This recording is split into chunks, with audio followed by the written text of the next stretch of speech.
जब त्यहाँ रुथ र नाओमीको जुन परिवार चाहिँ अनिकाल परेपछि त्यो देशलाई इस्रायली देशलाई छोडेर मोआबीको देशमा गएर त्यहाँ मेरो बाँचेका कुराहरू छन्। तर फेरि लास्टमा त्यहाँ सबै गुमाउनु परेको छ। दुःखका कुरा चाहिँ सबै गुमाएका छन्, श्रीमान गुमाएको छन्, छोरा गुमाएको छन्। त्यसपछि बुहारी र सासू मात्र भएको कुरा हामी देख्छौँ। अनि त्यसपछि तिनीहरू फेरि के हुन्छ त, फेरि इस्रायली देशतिर फर्किने क्रममा दुईजना बुहारीले चाहिँ उहाँलाई पछ्याउँदै आएको थियो। तर सासूले अनुरोध गर्छ, तपाईँहरू जानुहोस्, मेरो छोरा साथमा छैन, तपाईँहरूलाई पनि पाउनु पनि सक्दिनँ र पाए पनि तपाईँ पर्खिँदैन, त्यही भएर तपाईँको जीवन खेर नखानुहोस्, जानुहोस् भनेर सासूले आइदिँदा पनि त्यो बुहारीले पछ्याउँदै आएको कुरा हामी देख्छौँ। त्यसपछि त्यहाँनिर लास्टमा हेरेर यस्तो लामो छ यो वचन। लास्टमा हेरेर सासूले आफ्नो बुहारीलाई विवाह गरेको कुरा, अनि त्यसपछि बिचमा आएर शिलाबालकमा यो कुरा, अनि त्यसपछि उहाँले गर्भवती भएर पुस्ता जन्माएको कुरा, त्यसपछि दाउदको वंश सुरु भएको कुरा हामी त्यहाँनिर देख्न सक्छौँ। तर आज अटोमेटिकली फेरि यो वचन किन चेन्ज गर्यो भने यहाँ आउँदाखेरि चाहिँ यो घर देखेपछि ओहो यो वचन अलिक पछि राखेको होला होइन, म त सबै कुरा सम्भार रहेछ भने अर्को वचन बोल्नु मन लाग्यो है। अर्को वचन अगुवाई भयो, यहाँ नयाँ भवनमा आइसकेपछि है। यो वचन त हामी प्रतिलाई थाहै छ, र पछि हामी त्यो वचन सुन्नेछौँ। कति वचन सुनेको पनि होला रुथको पुस्तकबाट, रुथको जीवनी कथा। त्यही भएर आज चाहिँ परमेश्वर चाहिँ महान हुनुहुन्छ भन्ने विषयमा आज हेर्नेछौँ। परमेश्वर महान रहेछ नि। कतिपय कुरा हामी आत्तिन्छौँ क्या। आजको वचन रुथको चाहिँ मैले सानो एउटा ऊ मात्रै दिएको, हेडलाइन मात्रै दिएको, केही वचन होइन। आज अर्को वचन हेर्नेछु, त्यो वचन पछाडि हेर होला, त्यो पनि राम्रै छ। सासू बुहारीप्रतिको प्रेम एकदमै महान कुरा छ, एकदमै त्यो उसको धेरै ज्ञान हामी पाउन सक्छौँ। त्यस्तो हुनुपर्छ भन्ने, हाम्रो जित्न लागु हुनुपर्छ भन्ने एउटा चुनौती पनि त्यहाँबाट हामी पाउन सक्छौँ है त्यो पुस्तकबाट। नत्र हाम्रो संसारमा सासू बुहारीको मेलमिलाप छैन। आफ्नो आमा आयो भने एकदमै स्वागत गर्ने, सासू आयो भने स्वागतै नगर्ने, त्यस्तो कुरो पनि हामी देख्छौँ संसारमा भइरहेको कुरा। एकदमै राम्रो वचन छ त्यो है। अनि आजको वचन चाहिँ परमेश्वर अति नै महान हुनुहुन्छ र उहाँले चाहेको सबै कुरा उहाँकै हातमा हामी सुन्नु पर्दो रहेछ। आमेन। कतिपय हामी चालक भइरहेका हुन्थ्यो नि होइन, अघि उहाँ लामो ठुलो भवन होइन, एकदमै स्ट्यान्डर्ड भवन बन्नु पाए हुन्थ्यो नि। सोध्छ क्या हामी, मैले पनि सोध्छु कतिपय कुरामा त्यस्ता कुरा। मेरो यो गैरी गाउँमा ज्ञान आकारको ठुलो आरसिसी धरानको चर्च बन्नु पाए कति राम्रो हुन्थ्यो होला। अझ त्यति मात्रै अझै 2 तलाको बनेपछि आडी चाहिँ कोठा एकदमै राम्रो सही सजाय गरेर अनि त्यहाँ चाहिँ प्रेताहरूको प्रार्थना मात्रै गर्ने है। जो पनि आउने प्रार्थना गर्ने, त्यस्तो प्रेताहरूको भवन निर्माण गर्नु सके झन्डै राम्रो होला भने मैले कतिपय त्यो सोच्छु, प्रार्थना गरिरहेको छु क्या।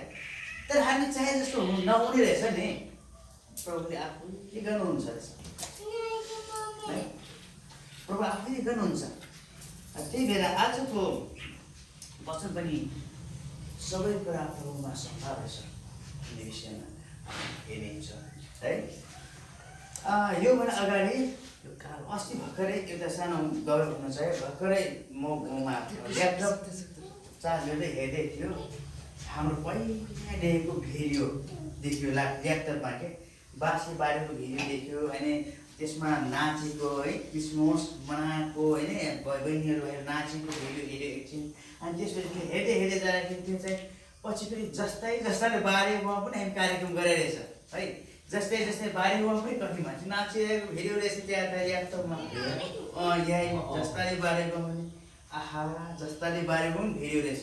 अब चाहिँ बिल्डिङ बन्नेछ, बिल्डिङको पनि भिडियो खिचेर यही ल्यापटपमा लगाइदिन्छु भने मैले सोचेँ, कल्पना गरेँ त्यसको लागि पछि फेरि लगाइदिन्छ।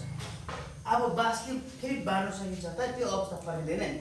अब फेरि जसले बार्ने अवस्था हुन्छ त्यो फर्किँदैन नि, झन् परिवर्तन दिगो हुँदै जान्छ त। एउटा सम्झनाको लागि हुन्छ, त्यसले त भिडियो खिच्न होइन, फोटो खिच्न लगाएको कि त्यो सम्झनाको लागि हुन्छ है। हुन्छ, आजको वचन रहेको छ परमेश्वरमा सबै कुरा सम्भव छ उहाँले हामीलाई चाहिएको सबै कुरा उहाँले नै दिनुहुन्छ। मत्ती 7को 7 यो पाइ पढ्दैनौँ, हेऱ्यो भने चाहिँ त्यहाँ के भनेको छ, माग्दा दिनेछ, कसैलाई भेटाउनेछ भन्ने वचन सबै अन्त गरिरहेको छ। हामी प्रभुसँग माग्नु पर्ने रहेछ र प्रभुमा खोज्नु पर्ने छ, प्रभुले सबै कुरा दिनुहुन्छ। आमेन आमेन। प्रभुले सबै कुरा दिनुहुन्छ रहेछ भन्ने विषय हामी थाहा पाएका छौँ बक्तमा। अनि अर्को कुरा यो पनि छ कि हामीले एकैचोटि के गर्नु छ, हामी माग्छौँ उत्तर चार आउने भने त्यो अतालिहाल्छौँ, आँटिहाल्छौँ क्या हामी आँटिहाल्छौँ। अनि कतिपय कता के हो कि मानिसतिर हेर्नु थाल्छ, कता के गर्नु थाल्छ, त्यो गर्नु चाहिँ व्यर्थ रहेछ। प्रभुले आफ्नै समयमा चाहिने दिने रहेछ नि त।